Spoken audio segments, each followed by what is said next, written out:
देर रात एक university building में सिक्योरिटी गार्ड जिल चुपचाप अंदर घुसती है और एक लैब में जाती है जहां एक दोस्त के एहसान की वजह से कैमरा बंद है। जिल वहां से दवाइयां चुराती है जिनकी समय सीमा समाप्त हो चुकी है। अगले दिन वो ये दवाइयां ग्रेग को बेच देती है जो उसे तयशुदा रकम से कम पैसे देता है। इसके बाद जिल अपने बच्चों मटिल्डा और नूह को लेने के लिए अपनी सास डोरिस के घर जाती है। नूह डोरिस को याद दिलाता है कि जिल के पास बच्चों की कस्टडी नहीं है। कार यात्रा के दौरान जिल बच्चों के साथ घुलने मिलने की कोशिश करती है और उनसे सवाल पूछती है। मटिल्डा खुशी खुशी जवाब देती है, लेकिन नूह ज्यादा बात नहीं करता। जब कार का रेडियो खराब हो जाता है और गाड़ी का कंट्रोल छूट जाता है तो जिल को उससे बचना पड़ता है। तभी एक दूसरी कार आती है और उनसे टकरा जाती है जिससे उनकी गाड़ी लुढ़कती हुई पहाड़ी से नीचे झील में जा गिरती है। पानी भरने लगता है जबकि जिल अपने बच्चों को सीट बेल्ट खोलने को कहती है ताकि वे खिड़की से बाहर निकल सकें। जब वो उनका पीछा करने की कोशिश करती है तो पानी उसे नीचे धकेल देता है। वो तैरने के लिए संघर्ष करती है। शुक्र है वो पानी के ऊपर आ पाती है और नूह को ढूंढ लेती है। उसके बगल में मटिल्डा को 2 पुलिसकर्मी रिवाइव कर रहे हैं। वे बताते हैं कि पूरे शहर में बिजली गुल है और जिल को अस्पताल जाना चाहिए क्योंकि उसे एक गहरा कट लगा है। उसके माथे पर चोट है।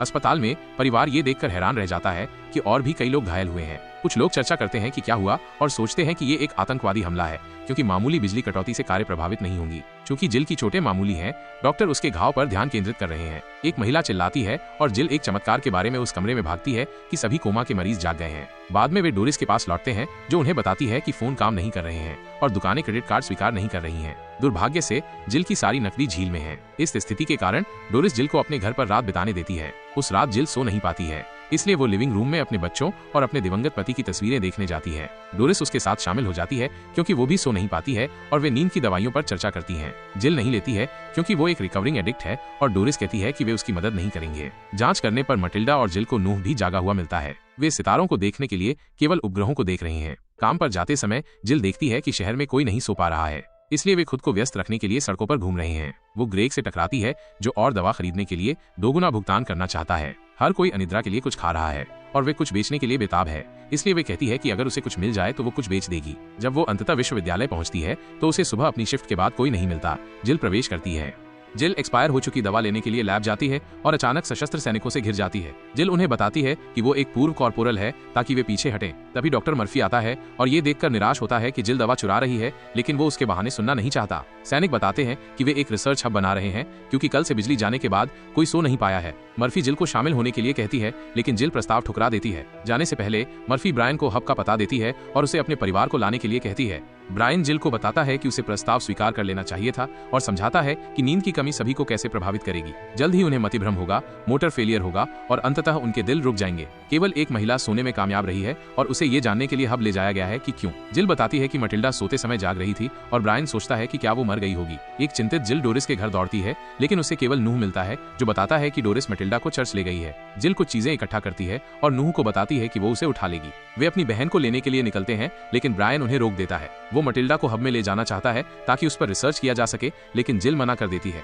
जिल और नूह शहर में टहलते हैं जबकि ब्रायन उनका पीछा करता है। लोग अपना दिमाग खोने लगे हैं और इससे वे हिंसक हो रहे हैं, जिससे वे चीजों को नष्ट कर रहे हैं और झगड़ रहे हैं। उन्हें एक कूड़ेदान के पीछे एक शव मिलता है और जिल ये देखकर चौंक जाती है कि वो शेरिफ है। जब नूह पूछता है कि क्या हो रहा है तो जिल बताती है कि नींद की कमी मानव मन को तोड़ देती है। इस बीच डोरिस मटिल्डा को पादरी से मिलवाती है जो उसे सोने के लिए प्रोत्साहित करता है। एक बार जब वो सो जाती है तो पादरी अपने अनुयायियों को बताता है कि उनके पास एक चमत्कार है और जल्द ही ऊर्जा फैल जाएगी जब मटिल्डा जागेगी। डोरिस उन्हें बाहर निकालने की कोशिश करती है। लोग उससे यह पूछने लगते हैं कि जब वो सोने में मदद करेगी तो वे क्या करेंगे, और यहाँ तक कि उसे बचाने के लिए यीशु की तरह बलिदान करने पर भी विचार करते हैं। जैसे ही पादरी सभी को शांत करने के लिए प्रार्थना करता है, तिकड़ी आती है और एक पुलिसकर्मी गोली चलाने की तैयारी करता है, इसलिए पादरी को सभी को अपनी सीटों पर भेजना पड़ता है। जिल मटिल्डा को दूर ले जाना चाहती है, लेकिन भीड़ लड़की को नहीं जाने देना चाहती और एक महिला याद दिलाती है कि वो कानूनी रूप से डोरिस की देखभाल में है। जब चीजें फिर से तनावपूर्ण होने वाली होती हैं, तो ब्रायन सभी को याद दिलाता है कि नींद की कमी उनके व्यक्तित्व को गड़बड़ कर रही है और उन्हें रिसर्च हब के बारे में बताती है। वादा करती है कि वैज्ञानिक इसे हल कर सकते हैं। पादरी मटिल्डा को लैब में जाने से मना कर देता है क्योंकि वो एक परीक्षण विषय बन जाएगी और ब्रायन सेना के साथ वापस आने की धमकी देता है। तभी पुलिसकर्मी उसे गोली मार देता है। जैसे ही लोग घबराते हैं, डोरिस मटिल्डा को पीछे के दरवाजे से ले जाती है और भीड़ उनका पीछा करती है। वे चर्च के अन्य कमरों में खोज करते हैं और डोरिस ऐसा दिखावा करती है कि मटिल्डा गायब हो गई है। नूह को जंगल में मिलने के बाद जिल अपनी बेटी को ऊपर छिपी हुई पाती है। उन्हें ध्यान से छिपकर रहना पड़ता है क्योंकि पुलिसकर्मी पादरी को गोली मारने की धमकी दे रहा है अगर वो चैपल में हाथ नहीं बढ़ाता है। नूह ब्रायन की गोली लगने से अभी भी सदमे में है। जिल अपनी जेब की जांच करती है और हब का पता ढूंढ लेती है। अचानक वह गोलियों की आवाज और चीखें सुनती है, इसलिए वो अपने परिवार के साथ फिर से जुड़ने के लिए जंगल की ओर भागती है। वे जितनी तेजी से हो सके भागते हैं जब तक कि वे एक पार्किंग स्थल में छिपने में कामयाब नहीं हो जाते। नूह कहता है कि उन्हें मटिल्डा को ठीक करने के लिए हब ले जाना चाहिए और जिल फिर से मना कर देती है, लेकिन जब नूह बताता है कि अगर अगर बाकी सब मर गए तो मटिल्डा दुनिया में अकेली रह जाएगी, तो वो अपना मन बदल लेती है। उन्हें सुरक्षित रूप से आगे बढ़ने के लिए एक कार की आवश्यकता होगी, इसलिए जिल ग्रेग के गैरेज में जाती है। केवल उसे खून बहता हुआ पाती है। वो 2 लुटेरों द्वारा गोली मारा गया है जो शोर करते हैं। जिल जल्दी से छिप जाती है। आदमी मान लेते हैं कि ग्रेग ने शोर किया था, इसलिए उनमें से एक बार बार उसके सिर पर पैर रखकर उसे मारता है, जबकि जिल चुपके से इधर उधर जाती है और खुद का बचाव करने के लिए एक पेचकश ढूंढती है। आदमी एक कार चुराते हैं और अंततः चले जाते हैं। जिल मेज पर सभी चाबियों को देखती है और एक कार भी चुनती है। वो अपने बच्चों को उठाती है और गाड़ी चला देती है। यात्रा के दौरान मटिल्डा सो जाती है। शाम को वे लुटेरों को सड़क पर मरा हुआ पाते हैं और चोरी की कार दुर्घटनाग्रस्त हो जाती है। जिल देखती है कि उन्होंने शेरिफ का बैज और बंदूक चुरा ली थी, जिसका मतलब है कि उन्होंने उसे मार डाला था। वो दोनों चीजें लेती है और अपनी कार में वापस जाती है। जब वे रुकते हैं और ब्रेक लेते हैं तो जिल नूह को बताती है कि मर्फी के लोगों ने लुटेरों को गोली मार दी। मर्फी सेना में एक मनोचिकित्सक के रूप में काम करती थी और युद्ध के दौरान उसने यातना और हत्या के लिए अनैतिक तरीकों का इस्तेमाल किया था, जिसमें नींद की कमी भी शामिल थी। मर्फी ही वो थी जिसने जिल को लत के लिए नौकरी दिलवाई थी जब उसे निकाल दिया गया था। नूह अपनी माँ की चिंताओं को समझता है, लेकिन फिर भी मटिल्डा को हब ले जाना चाहता है। अगले दिन उन्हें सड़क पर कपड़े पहने हुए लोगों का एक झुंड मिलता है। वे उन्हें गुजरने देते हैं और मटिल्डा को पीछे की सीट पर घूरते हैं। कुछ देर बाद वे एक खाली शहर में पहुंचते हैं और एक नक्शा ढूंढने के लिए लाइब्रेरी में रुकते हैं। जिल स्पष्ट रूप से नर्वस ब्रेकडाउन की कगार पर है और रोते हुए कहती है कि मटिल्डा को इस नई दुनिया में जीवित रहना सीखना होगा, इसलिए वो उसे गोली मारना सिखाती है। मटिल्डा मना कर देती है और जिल अपनी हताशा से निपटने के लिए कुछ किताबें गोली मार देती है। मटिल्डा को कार में भेजने के बाद नूह और जिल हब का नक्शा देखते हैं। तभी जेल से भागे हुए कुछ लोग शहर में घूमने लगते हैं। जिल उन्हें खिड़की से देखती है, लेकिन किसी ने पहले ही उसकी कार को अंदर से ले लिया है जिसमें मटिल्डा सो रही है। फिर कुछ आदमी नूह को ले जाने की कोशिश करते हैं, इसलिए जिल उन्हें दूर रखने के लिए जमीन पर गोली मारती है। दुर्भाग्य से वो आखिरी गोली थी है। हालांकि उनकी कार वापस आती है और डॉज उन्हें अंदर जाने के लिए कहती है। जैसे ही वे शहर छोड़ते हैं, जिल बंदूक को डॉज की ओर रखती है।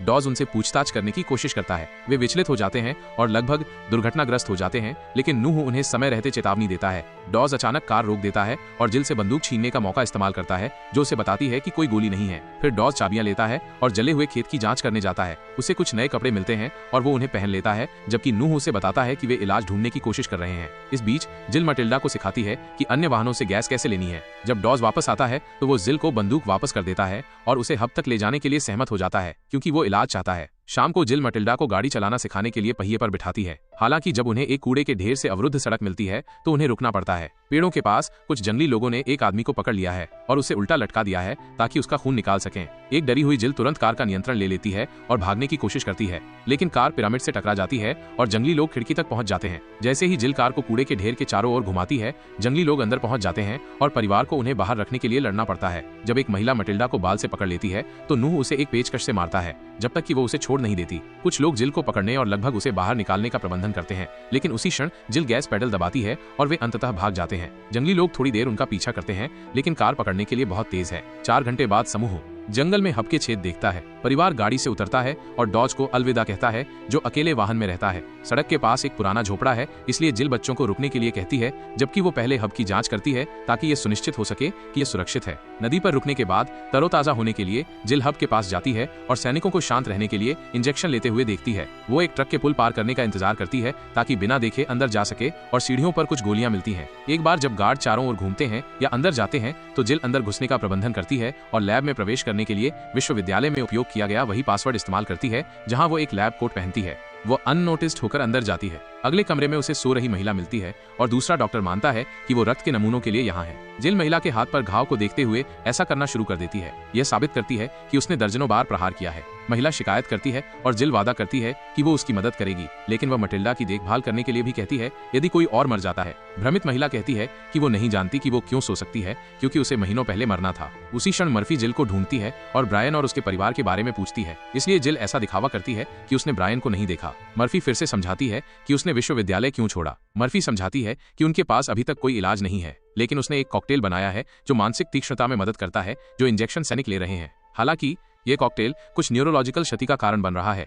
एक गले लगाने के साथ मर्फी जिल को बताती है कि वो खुश है, लेकिन ऐसा लगता है कि वो उम्मीद खो रही है। बाद में जिल इमारत छोड़ देती है और सीढ़ियों पर बैठकर रोती है, ये सोचकर कि मानवता खत्म हो रही है। अचानक वो लपटें देखती है और डॉज मटिल्डा और नूह के साथ कार में आता है। जिल उनके पास दौड़ने की कोशिश करती है, लेकिन एक सैनिक तुरंत उसे पकड़ लेता है। सभी गार्ड गोली मारने के लिए तैयार हैं जब मटिल्डा उन्हें बताती है कि वो सो सकती है। सुबह डॉक्टर मर्फी और कार्ड्स मटिल्डा को बताते हैं कि वे इन प्रयोगों से लोगों की मदद करेंगे। मटिल्डा को एक बंदर मिलता है जिसका सिर अभी भी खुला है, लेकिन ये अभी भी जीवित है। वो बंदर का हाथ पकड़ती है, जबकि कार्ड्स उसे एनेस्थीसिया के साथ सुलाने की कोशिश करता है, लेकिन कुछ नहीं होता। वे मटिल्डा की मस्तिष्क गतिविधि की तुलना बंदर से करना चाहते हैं, इसलिए वे उस पर एनेस्थीसिया का प्रयोग करते हैं। वो तुरंत सो जाती है। तब मर्फी अपनी बेटी की जांच करती है जिसे बंद रखा गया है और उसे अनिद्रा से चक्कर आने लगे हैं। मर्फी उसे बताती है कि नींद की कमी शायद एक सौर भड़कन के कारण हुई थी जिसने उनके मस्तिष्क के चुंबकीय तारों को प्रभावित किया था। जिल अपनी बेटी की आजादी के लिए भीख मांगती है, लेकिन मर्फी कहती है कि मानवता का अस्तित्व लड़की पर निर्भर करता है। इस बीच सैनिक सीखते हैं कि डॉज एक इलेक्ट्रीशियन है और उसे एक कॉकटेल इंजेक्शन देते हैं। लैब में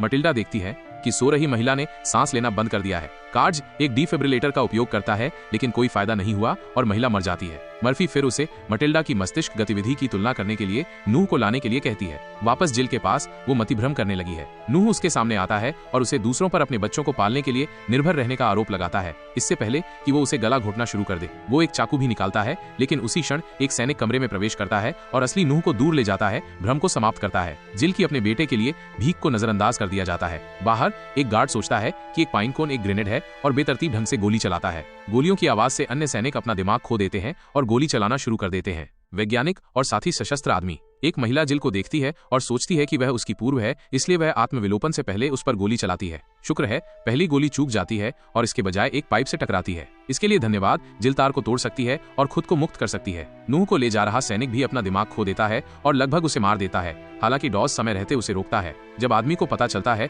कि उसने लगभग क्या किया था तो वो पागल हो जाता है और डॉज को उसे मारने के लिए कहता है, इसलिए नूह रेंगना शुरू कर देता है। जिल चुपके से इधर उधर जाती है और एक सैनिक द्वारा दरवाजे पर अवरुद्ध हो जाती है, हालांकि उसे एक सहकर्मी द्वारा गोली मार दी जाती है। लैब में कार्ड्स मर्फी को एक कॉकटेल शॉट दे रहा है, जबकि वे कह रहे हैं कि वे बिना किसी कारण के एक बच्चे का बलिदान कर रहे हैं। जब जिल अंदर आती है तो मर्फी उसे लड़की को नहीं लेने देती और उसे एक स्कैल्पेल से धमकी देती है। अचानक मर्फी बीमार महसूस करने लगती है और कुछ ही सेकंड में वो मर जाती है। ये पता चलता है कि कार्ड्स ने उसे मारने के इरादे से सुई में एक बुलबुला छोड़ दिया था। जिल मुक्त हो जाती है। मटिल्डा और वे नूह को ढूंढने के लिए दौड़ते हैं, लेकिन उन्हें छिपना पड़ता है क्योंकि अधिक सैनिक गोली चला रहे हैं। वे अंततः नूह को पाते हैं जो ये सोचते हुए तारों को छू रहा है कि यह एक मछली है। अचानक उसे बिजली का झटका लगता है और मटिल्डा डिफिब्रिलेटर लेने के लिए दौड़ती है, जबकि सैनिकों को चकमा देती है। जब वो और जिल पैडल का उपयोग करते हैं तो उन्हें भी बिजली का झटका लगता है और वे बेहोश हो जाते हैं। सुबह मटिल्डा नूह के शरीर से चिपकी हुई अपनी मां को ढूंढने के लिए जागती है। वह रोती है जैसे ही वो उसे हिलाती है और अंततः वो अपनी आंखें खोलता है, जिसका मतलब है कि वो जीवित है।